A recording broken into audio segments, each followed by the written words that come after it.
Welcome to GeForce TV, a professional network that brings you exhilarating on-track action like no other. Their dedication lies in providing you with amazing racing coverage from prestigious venues such as Josiasse Speedway and the APC Series through Racing America. But that's not all. They also offer a wide range of captivating racing podcasts that will keep you up to date with all the latest news and insights. Race Rivals, hosted by Adam Ross and Clinton Jeffrey, brings you engaging discussions that delve into the thrilling world of racing. For a weekly dose of racing insights and behind-the-scenes stories, On Track Weekly with Cam K is the show for you. And this is just the tip of the iceberg. They have so much more in store for you. In 2024, GeForce is set to be your ultimate destination for on-track action. You can find them on YouTube or visit their website at GeForceTV.net. Join GeForce TV and embark on an exciting journey into the world of racing.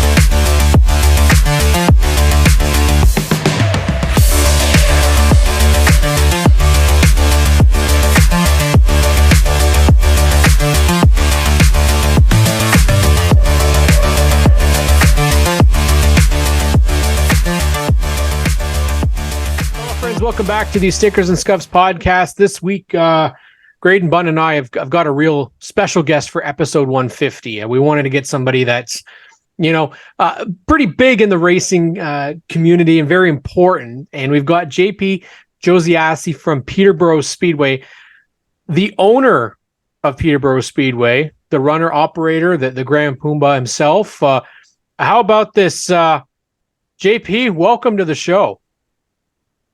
Thank you. Glad to be here. Well, let's get started, JP, because I've got to know, this is the $1 million question that I'm sure Graydon and I both have. How do you end up with a Speedway? How do you end up with a Speedway? I think you have to hit your head off the wall or something like that.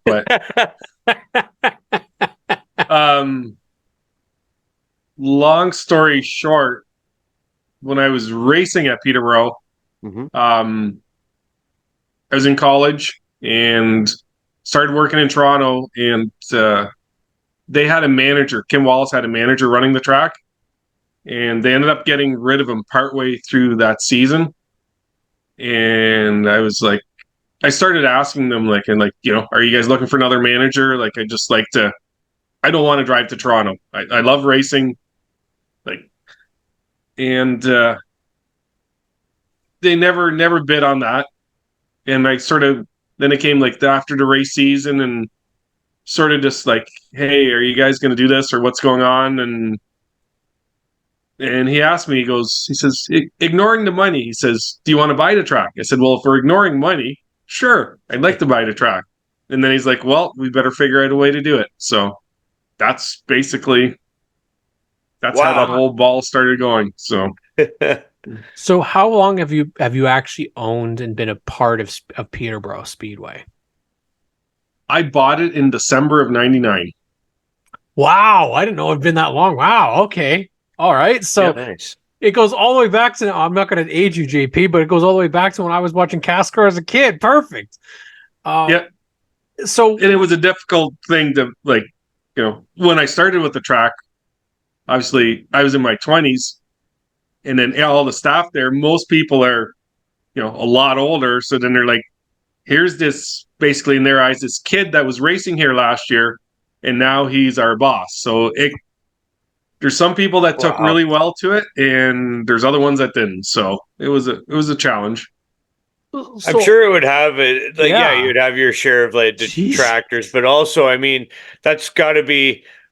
For some of them, seeing somebody as passionate and enthusiastic to want to go as all in as ownership. And clearly all these years later, you're in it for the long haul. What's the biggest reward short of, the business part of it's got to be stressful in itself from time to time, but what's the biggest reward you've had from being a track owner in Ontario, JP? I think the biggest, I mean, obviously, I do it because I love racing and I do it for the passion. I mean, currently, I still race myself.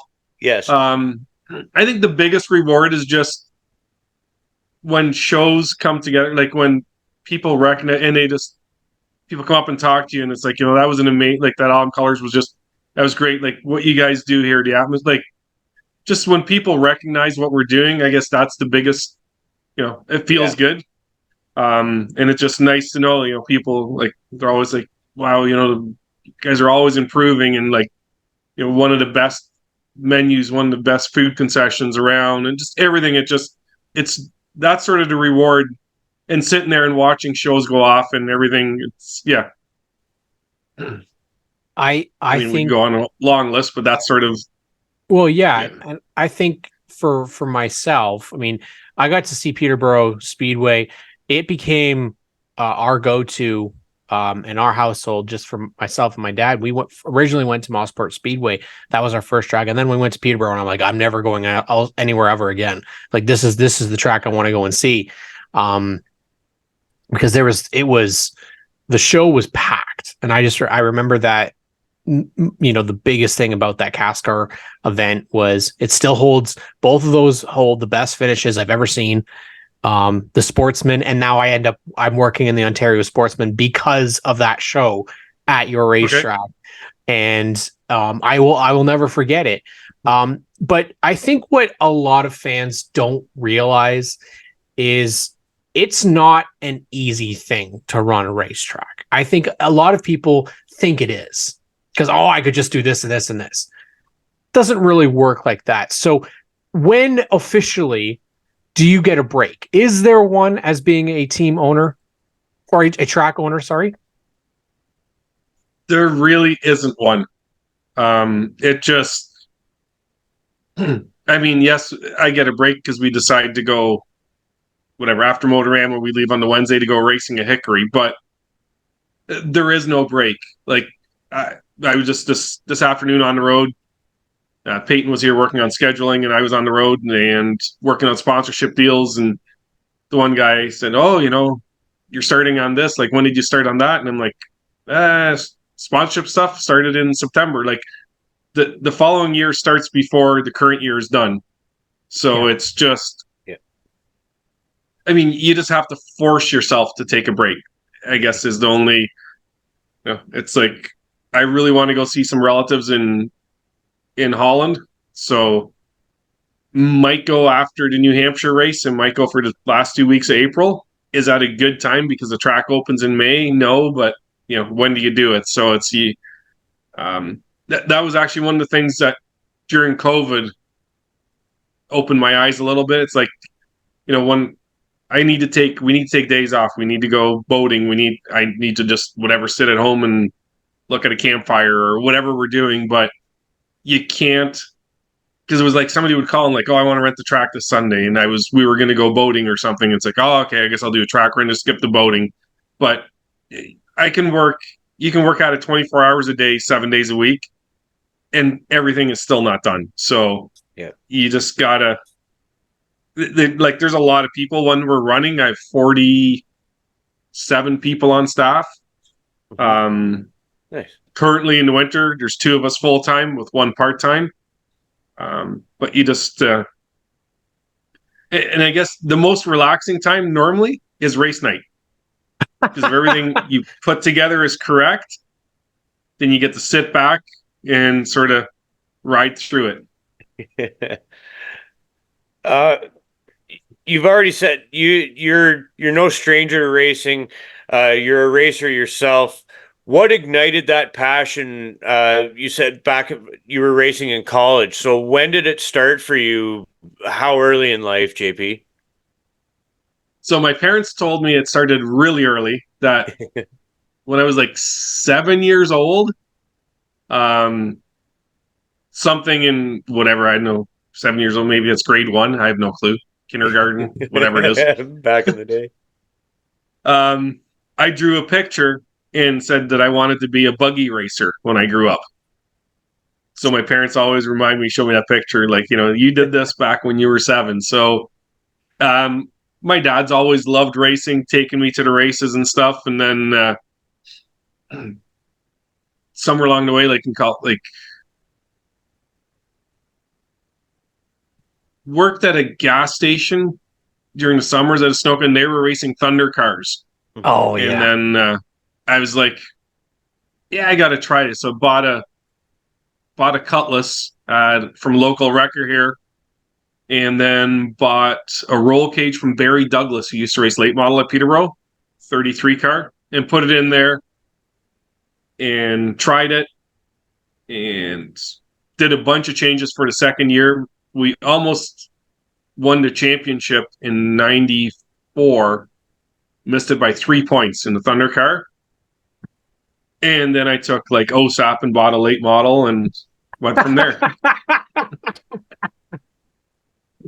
Oh, I love that. Oh, talk about your education, right? That's the education. Yeah. The late models, man. So were you racing at Peterborough Speedway? Who did you race against during that time? Because I'm sure there's a lot of big names. So I would have, like in late model back, so I would Tom Walters, Dave Morgan, Link Brown, Adrian Foster, Ian Bork, Darren Malcolm came down from North Bay to run. Oh, what was the guy? His dad does the Motorama. It was a yellow car. Just trying to think. And then I think I raced against Brad Moran too. I mean, there was a lot of local guys too, like Dan McCaddy, Rob Howard. And then ran All-Star until 99. So like Todd Nagel and all those guys like that. So how do you transition then? I can't get over this because racer transitioning to the track owner's got to be a different experience for you. Yeah, actually, yeah, it was a big difference. Like, my family they've always owned all their own businesses. So like my uncles and stuff in Holland, like there's clothing store, like chains with my last name on it. My grandfather, we had metal foundries, used to build engine blocks for ocean liners. My dad used to do incinerators. So like always grew up sort of like as a business family. So I wasn't a stranger to owning a business or running it. Like, even though, when your Christmas dinners or family reunions, like they were always talking about that stuff. So it's you just sort of gets ingrained in you. Mm-hmm. And then, obviously buying the track was like Kim Wallace was there for him, and Karen helped me like behind the scenes at the start, like sort of, to rely on them for input and information. And, the first year sort of took the approach, we're not going to really change anything. Let's run it the way it is. I mean, besides painting and cleaning things or doing whatever, but like operational wise, like, what they were charging at the gate, what a purse was, what, sort of took it and ran it and then to see what was what. Because, you see a lot of people get into something and it's all of a sudden, we're going to cut the prices in half, or we're going to double it's going to cost twice as much to get in, or, used to pay 500 to win, we're going to pay 10,000 to win. And then a lot of those people at 2 or 3 years, they're gone. So, I've been in this for the long haul, which is crazy that besides, I think, John Caselli, nobody's had a track as long as I've had. They've had it since whatever electricity was invented. At the beginning of time. It's been a day or two, yeah. But it's and when I bought the track, then Kim actually had most of the key staff come to his business, and we sat down, and he's like, JP's doing this, and my parents were behind me to help me too, and they said, like, I needed to rely on a bunch of the key people at the track, to get me going into it and stuff. And sure. But, business wise, I have a business degree. That's what I went to school for, in marketing and stuff. So, all the numbers and the promo stuff, all that stuff comes fairly easy to me. So, But I remember the first year, like I never complain when I race. Like if something went wrong, it went wrong. I deal with it. And if somebody rubs me the wrong way on the racetrack a bunch of times, well, they end up backwards in the grass the odd time or something. But I never go to a promoter and like, oh, he's pushing me, he's doing this, or he drove into me. Or in the first year, I said to Kim, I said, wow, I said, are these people always like this? Do you have to babysit them like this? This is like brutal. So like, that was just sort of never knew that aspect of it. Being on the other side. But I must say, like, the people that we do have at the track, like staff and racers, I think one of the best, not to knock any other speedway, but I think we have an amazing group out there. They always help each other, and when anybody comes from another track, it's one of the comments we always get. It's like, your staff is so friendly and helpful, and people that come and race, if the stuff breaks, like somebody will go home and weld it for them and stuff. So it's always been a really good group of racers. Mm-hmm.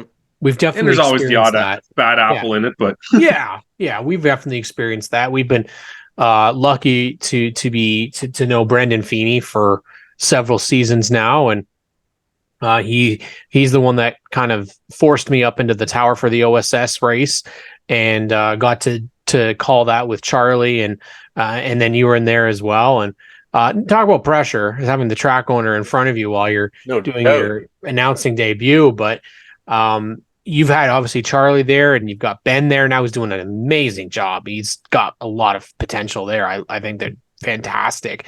And then the racers, like you said, you've got some really great things. And I think what I really want to commend you guys on was your junior late model program last year was absolutely stacked. You had 2 programs last year because you had so many young kids in it, and it's looking good again for this year. So can you talk about kind of the divisions that you've got going on at Peterborough? Yeah, like the junior lates, actually, I think we have another 5 rookies coming into it this year, I think. Wow. Currently. Nice. I'm just trying to think what's in the binder there. But and that was sort of like Dave, who used to be the general manager at the Speedway until we got into COVID, and then, we had to go to a part-time basis, and he bought one for his daughter, and then other people are like, well, that's sort of cool. So it actually sort of turned into having something for them to play with on a Wednesday, into like, well, we got enough of them, maybe we'll do a couple races, and then it snowballed.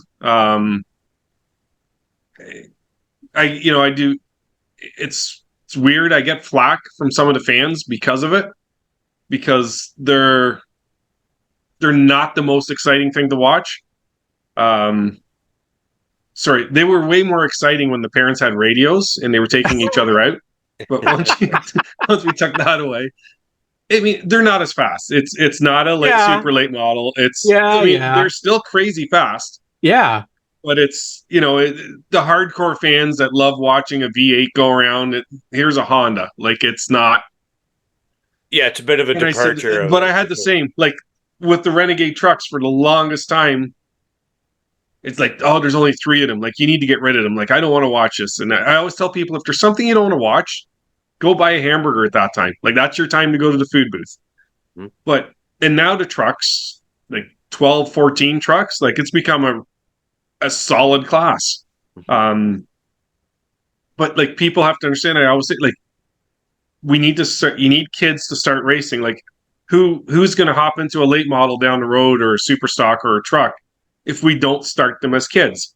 Yes. So like, you got to have, like you go to big races, to speed weeks and stuff. There's some classes that's like, sort of like, yeah, whatever, not my thing, but you need all of it, because everybody needs to grow up. And I mean, the quality, like the junior lates, like, you got a whole handful of them out there, and they seem to like to drive on their roof sometimes too. But like,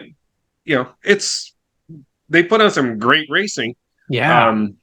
Lining them up is a bit of a challenge. It's sort of like herding cats, but and so we've, I do take, when people say that, I'm like, okay, well, let's maybe run a couple laps less. Let's try to do the lineup a bit different and get them a little quicker going. So, because the racing isn't bad. I think the fans actually, probably what they don't like is us spending like 5 laps trying to get them in order. Yeah. Once they're racing, it's a good race. It's just so we're trying to work on ways just to speed that up but like I say, at the end of the day, you're always need an introductory class. You're always going to have a class that you're growing.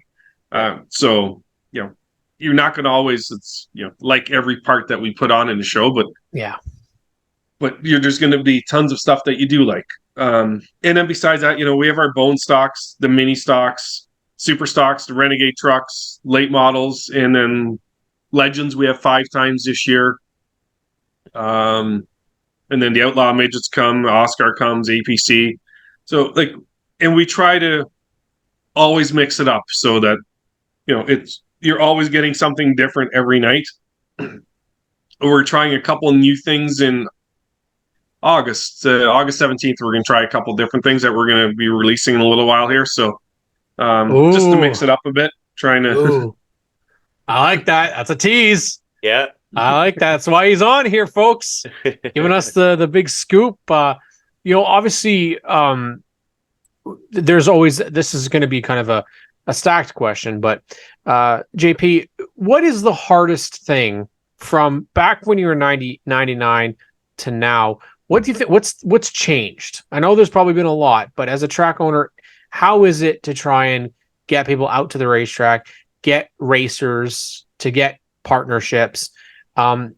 Is it in a better place? Is it in a more difficult place, or is just everything just different? It's where it was. It's just different. It's different. We are in a way better place than where it was when I started. Like my first season was the 2000 season. Car count back then, we had 3 divisions. We would add super stocks, a limited late or challenger, and a late model. And then the legends ran with us. But I think if we had 23 or 30 cars registered in 3 divisions, that would have been it. Fan base, there was the core group of people, but there was nothing crazy. And I mean, over the years, people would come there and they're like, wow, we came here and we saw the car count, and it's but they actually message me or say, you did, it was an amazing night of racing. Even though you only had maybe 7 late models, it was excellent racing. The show was just bang, bang, bang. Because I've been to places where somebody's they were running a track in fairly poor car count also, and their approach was well, we have all the time in the world. Let's take a break. Let's do this because let's make we don't have to rush because there's not 30 of these cars. There's only 6 of these and 5 of those, but that's a horrible approach. Fans want to be entertained. Mm-hmm. So even if all you have is an hour and a half show, then do your hour and a half show and entertain the daylights out of them in that hour and a half. Do not drag it out. There's enough things that go wrong to drag things out. But, our fan base has grown tremendously over the years. Yeah. Our car count, all the divisions.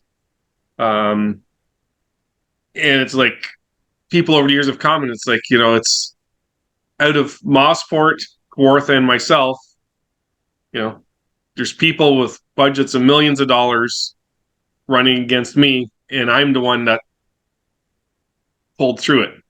And I think it just comes down to the group of people we have. And I mean, I do it for the passion of racing and because I love the sport, not because, I need to make whatever money or I have millions to spend on it. That's not.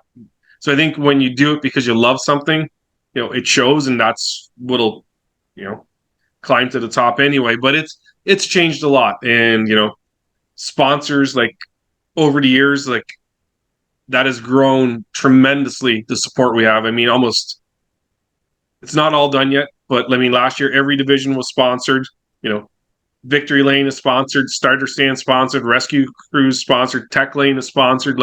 We sell everything. Nice. working at some new angles for some different stuff this year. I was in a meeting this morning to sponsor some stuff that we've never sponsored before also. So it's like, the guy asked, he goes, I'd really like to be involved in this. And I'm like, never thought about that. So let me come up with some plans. So, but like we have a really, I think a really solid core group of fans and racers. But the biggest challenge over the years, is obviously the cost of everything keeps going through the roof. And it's just, the year after COVID, the insurance on our operating insurance doubled, probably because the insurance companies didn't make enough money during COVID. Yeah. So it's like, we need to make more money, so let's double it.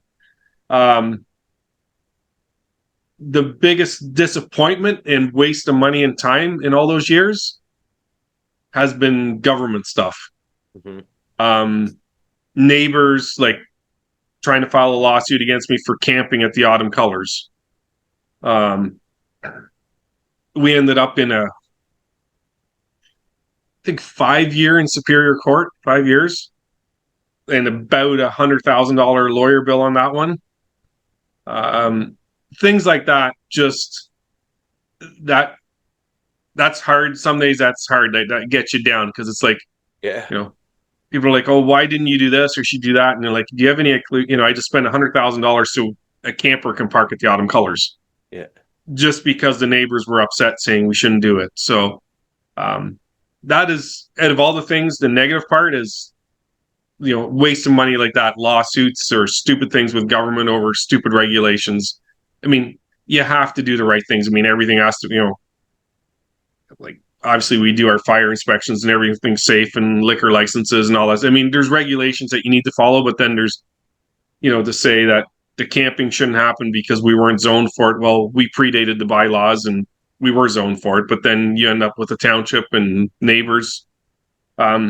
Noise bylaw, when Kawartha was built, spent, what did the lawyer bill me? 392 hours. Yeah, 392 hours. With noise studies and everything. And it was like, and the stupidest things came out of it. Because just for example, and like I had to sit in meetings and deal with this forever. One of the things was like, the more cars on the track, the louder it is, which makes sense. So, and the later into the night, the noise impacts, it's quieter out, so it'll impact stuff more. So they wanted us to run the features first and then the heats after. Because less cars in the heats, quicker races, it's going to be less of an impact. And like, I mean, these were dead serious. They're paying people tens of thousands of dollars that I'm paying for to come up with this stuff. So then they did noise studies on the track. And then one of the things I asked them at the time was like, they came back with 2 dates and with all the numbers. And I'm like, okay, I said, can you just verify the dates? I said, like, I want to see what we were doing and what the problems could have been.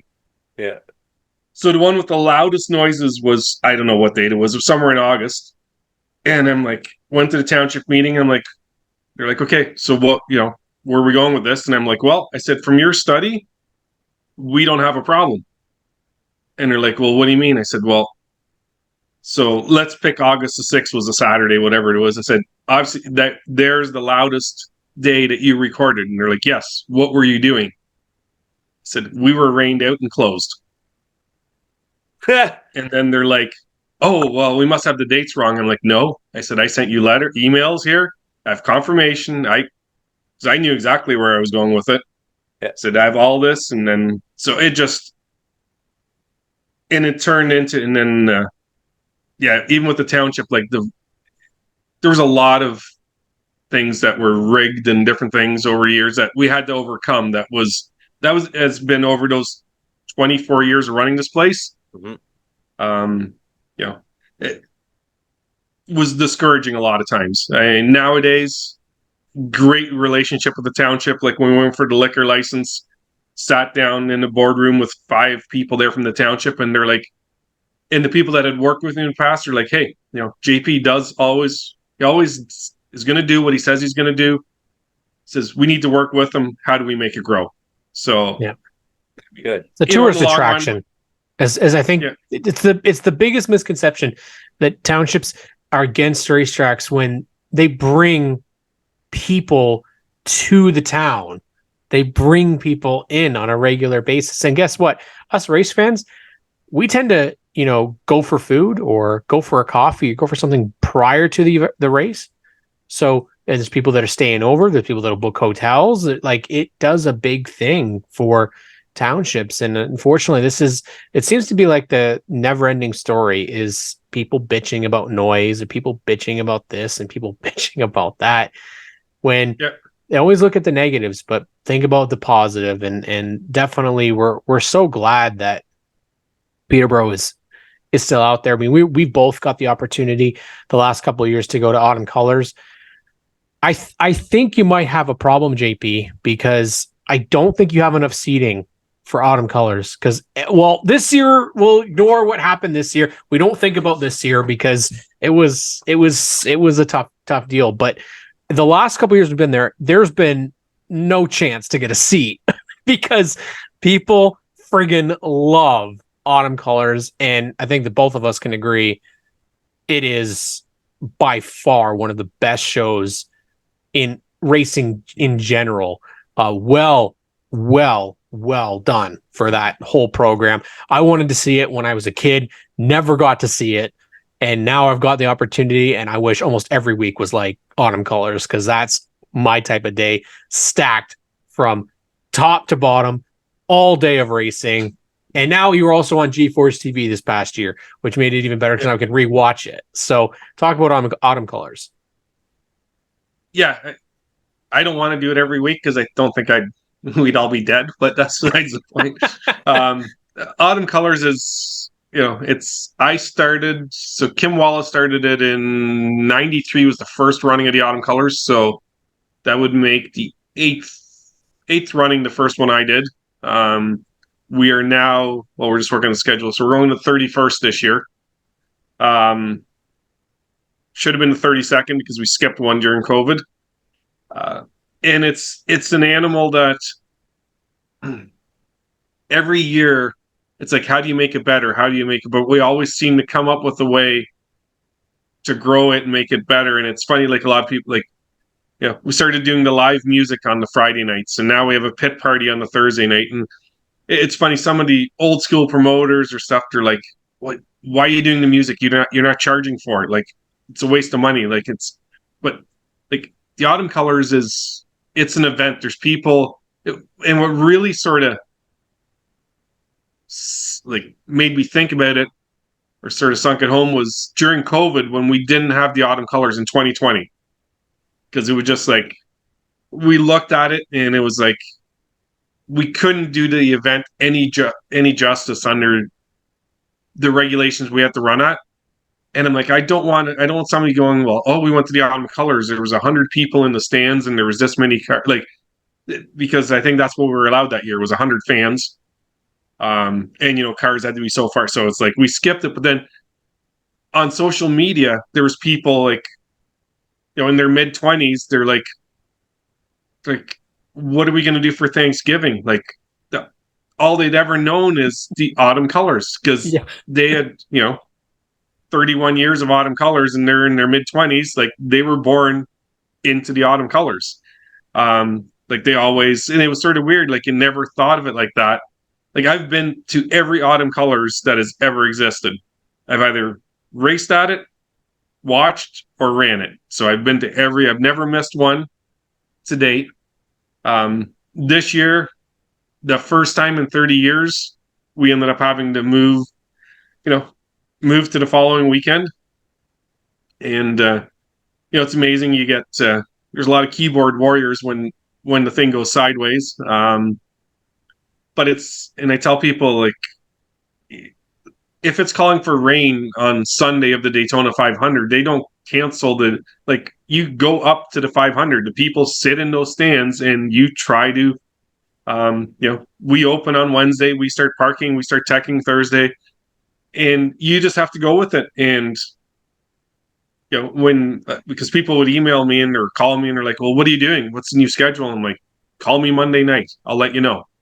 well, that's the end of the weekend. Well, at that point in time, I'll know if I got in what I needed to do or if we're moving it. But it's become such a prestigious event. Like, I've never seen people in short track racing like crying in victory lane because they won the autumn colors. Like, it is, you're running against the best of the best. And, we work extremely hard.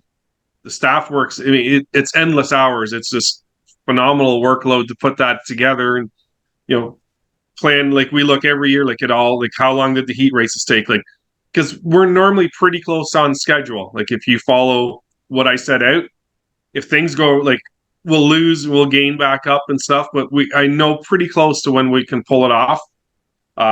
Weather is the one thing, we can't play with. That's why on the Sunday this past year, it's like, if we hit 5:00 and we're not dry, I have no chance of putting the show on tonight anymore. Mm-hmm. And that's why we pulled it. And the Monday was just an easy choice because everybody's there. Like, why would I not try Monday? Even though the forecast looked like crap. But how many times did they call for rain on a Saturday and you wake up and it's sunny? So, I would have shot myself in the foot if we said, no, we're done, we're going next weekend. And then Monday morning, people move out in nice, sunny, dry conditions. So, but I told all the racers that night too. And I said, like, we'll make a call early on Monday. Like, if the day looks like it's a wash and it's pouring rain at 10 in the morning, before we're going to pull it, because I don't need to make you sit around here all day and then come back next week again. Mm-hmm. But the event, I mean, it's, we've worked. The biggest challenge over the years was actually trying to combine the rules to make the event work right. Which now, having, the super stock rules sort of combined in the mini stock rules, it's made it easier from that aspect. And it's funny, like, over the years, a lot of people are like, oh, well, you used to have, like, so many super stocks or so many mini stocks. And it's like, well, we used to have Barrie Speedway, we used to have Capital City, we used to have Mosport, we used to have Kawartha. Like, we are still pulling, the show still pulls the same total car count. Actually, it pulls better than when I first took it over. We were around 198. Now we're in the mid 200s normally. Mm-hmm. But, it changes, and people don't realize. If you look at the grand scheme of things, and, it's like we're pulling from half the tracks, and we're getting a total car count that's still higher than it used to be. And our car count this year was the best car count we had since 2018. Yeah, 2018. And it's, the racing, it's the whole thing. It's the camping, is a huge undertaking. Like, we're pretty well sold out for camping now. We're just finishing that off. I think because renewals ended the end of January, and I think there's 2 or 3 campsites that are open right now that somebody didn't send a renewal in. So if you're watching this and you didn't send your renewal in, you better call in the morning because your campsite will be gone. But but it's just, we sit down, like that event, after we run it, sit down with the key people, the key staff, and it's like, what did we do right and what did we do wrong? What can we fine tune? How do we make things better? Even with my food booth managers, like, what were people asking for? What are things that we should have had and what didn't move? Like, what do we, am I eating corn chowder all winter at home? So it's like, yeah. So there's so much, and just from like we make the t-shirts for it, and, we had Lucas Oil, like a very long time partner on the event. And people actually joked around here, like some of the other from Inside Track and different stuff. And they're like, wow, you're the only person that has been getting money at Lucas Oil for like the last 5 years. Everybody else got oil. And, that partnership ended heading into last season, and APC stepped up and became our partner on the event along with Motorama. Motorama is already on board for next year. certainly working with APC. Hopefully they, continue on with us and hope to make that a long-term partnership.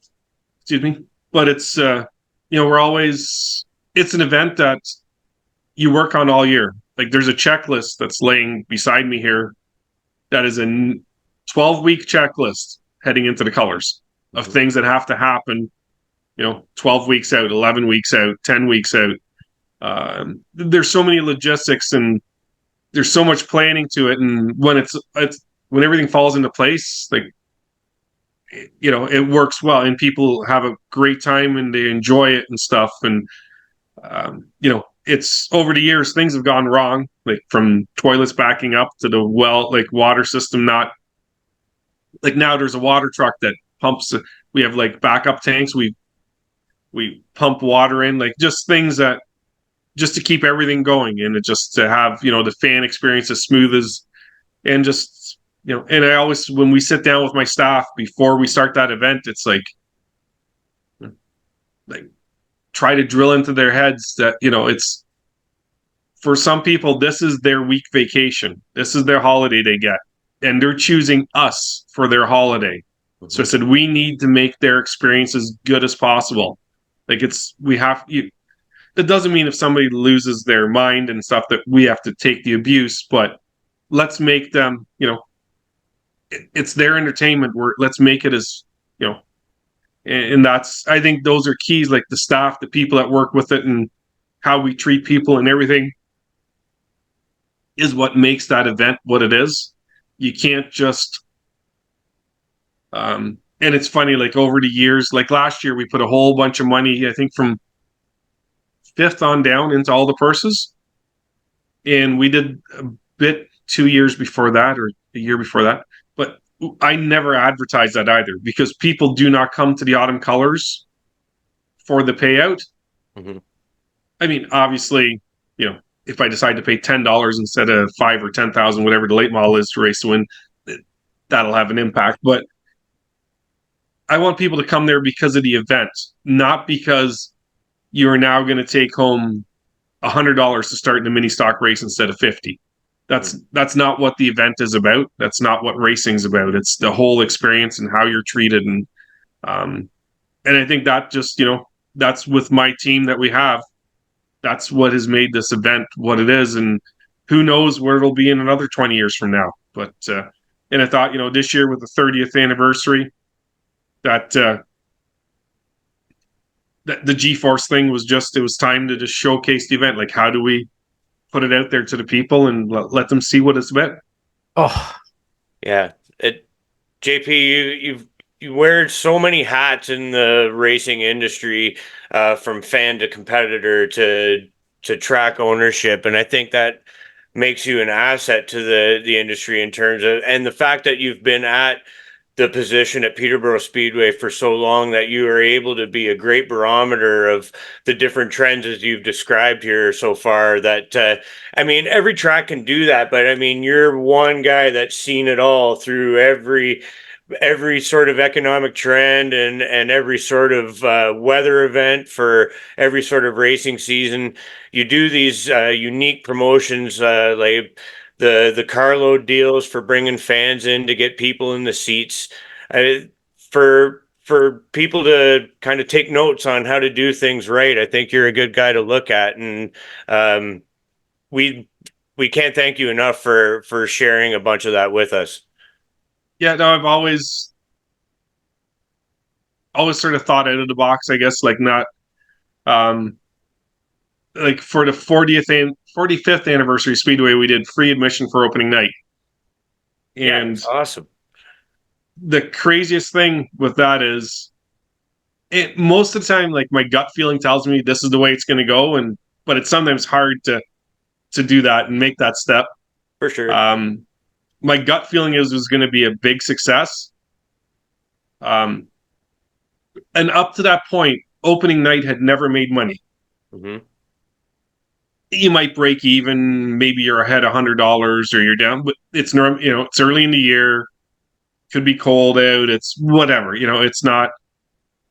And once we did that, the numbers were just like, wow, like instead of like maybe selling $100 worth of t-shirts, we sold $1,900 worth of t-shirts and Wow. food. And it's just, and all of a sudden it's like, we just made opening night extremely profitable by letting the people in for free. Awesome. Toonie nights, which are now double Toonie nights. That was something when Pepsi came on board with their help, it's sort of like we built that, built that up. And that took a while. Like that, you don't just go from a normal admission to charging $2 and like the only reason that works is just is sheer volume.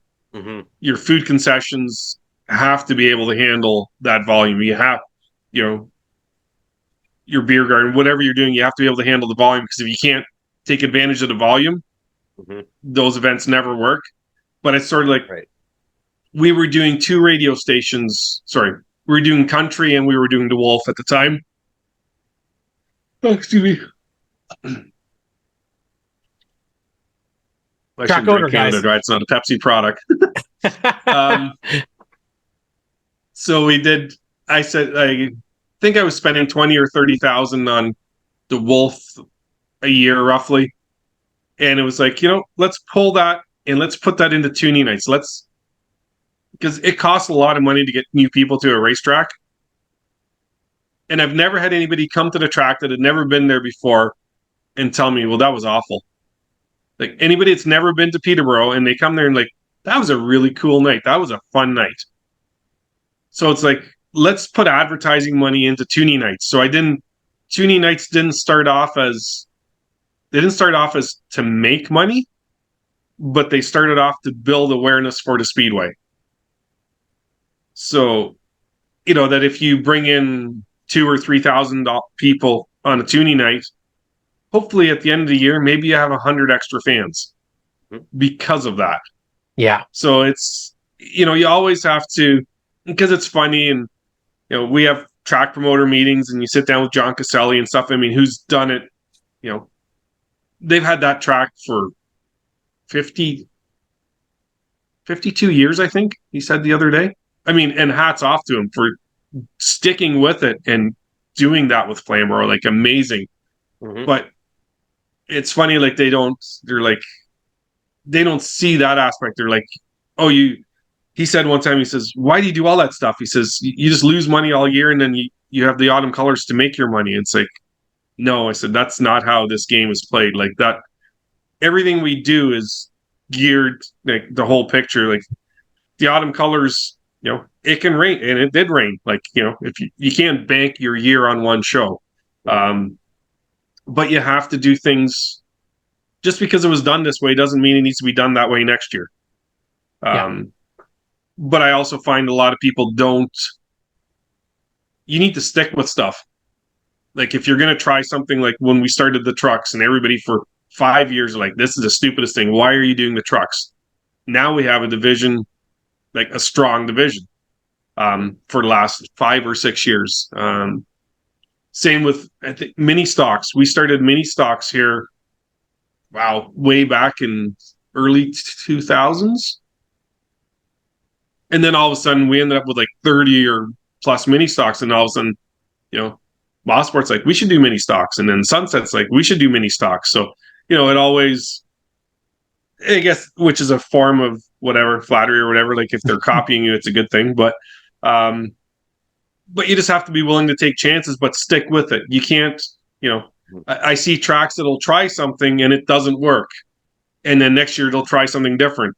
But, things, you need to learn. It's like if you're someone to create, like I'm learning, we've been doing skydiving and stuff for like tunnel flying. And I mean, you don't learn it your first time. Like you have to keep perfecting and keep working on stuff. And that's the same with the Speedway. Like you have to just keep on working, and you don't want to change the world all the time. But I always say, like, because of when Mike Davies worked for the Examiner here, Peterborough Examiner, which I don't even know if it exists anymore, but his famous thing used to be every spring, he goes, what big changes did you make? And it's like, none.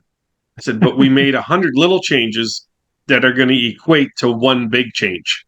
It's all the little stuff, and it's so I know just a bit of insight in how we do it, but well, we absolutely love this, and the reason we're making episode 150 so big, obviously it's huge for us, but this type of episode gives a lot of insight as to what goes on behind the scenes, because a lot of us as fans, we just look at the show, we just look at the race, we don't know about all the stuff that goes in behind it. So JP, we want to thank you for coming on the podcast for episode 150. Obviously, we're both going to be at Peterborough Speedway this year at some point. I'll be hopefully there. Hopefully I don't get sick this time, but the OSS is always one of my favorite shows, is getting to go to Peterborough and catch the OSS guys there. And then of course, Autumn Colors, we're both there for that. So JP, thank you so much. And we really appreciate you coming on the show. no problem. Thank you very much. And, great job. Like, congratulations on the 150th podcast. And Feeney will be upset because he keeps asking Peyton to get me on the show. And then as in Peyton, I said, "Oh, I'm on this one tonight." And he's like, "Oh." We beat you, Feeney. He'll probably get, I'll probably have to do that one soon now too. So do the media tour. Yeah, no, great job on the show. And it's always, the more awareness and stuff and more things we can create for racing, and the more we're in the entertainment business, and the more educated the people are about what we do, the more fans we'll get and keep growing the sport. Well said. We said it better ourselves, man. That was great. JP Josiasse here on the Stickers and Scuffs podcast.